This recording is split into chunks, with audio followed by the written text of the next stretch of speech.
decision-maker, England was paralysed. Who would act in his name? Queen Margaret, her position immeasurably strengthened as mother of the heir, put herself forward as Queen Regent. But Margaret commanded little support amongst the Lords, who instead nominated the Duke of York, the man that Margaret most feared as protector and defender of England. And Margaret had good reason to fear York.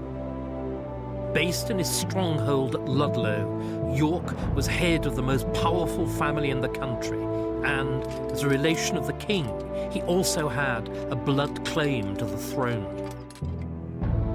The events of the usurpation 50 years previously were about to be replayed.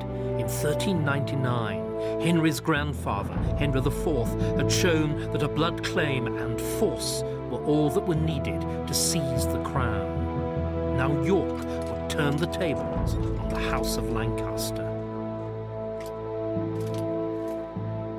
In 1460, his followers defeated and captured the king, and in the ensuing Parliament, York formally laid claim to the throne. The claim was greeted with a shocked silence, because no one, not even York's followers, wanted a repetition of the usurpation of 1399. So York was forced to accept a compromise. Henry would remain king whilst he lived, and York would succeed only after his death. But everybody reckoned without Queen Margaret's ferocious mother love. Margaret refused to see her son's inheritance forfeit and broke the truce when she led her forces against York. Margaret was victorious, York killed in battle, and his head displayed on the walls of York.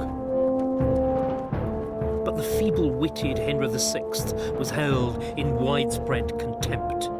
Margaret was unpopular, especially in the south, where London shut its gates against her.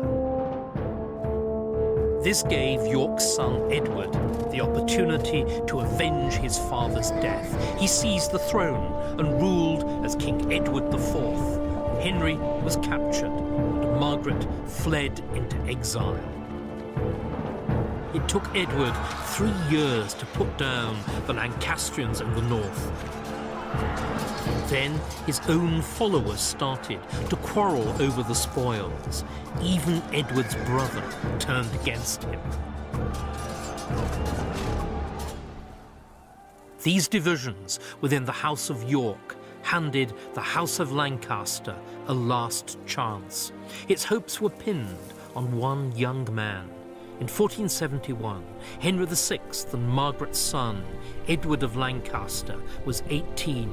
Energetic and courageous, he'd inherited his grandfather's drive and his mother's will. Was he to be another Henry V? And would he revive the Lancastrian cause? The two Edwards, the Lancastrian prince and the Yorkist king, met here at Tewkesbury. The result was a total, and it turned out, final defeat for the House of Lancaster. Prince Edward was butchered on the battlefield and buried here in the Abbey.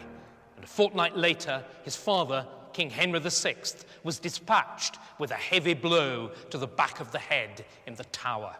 Even 400 years later, the hair could still be seen matted to the skull.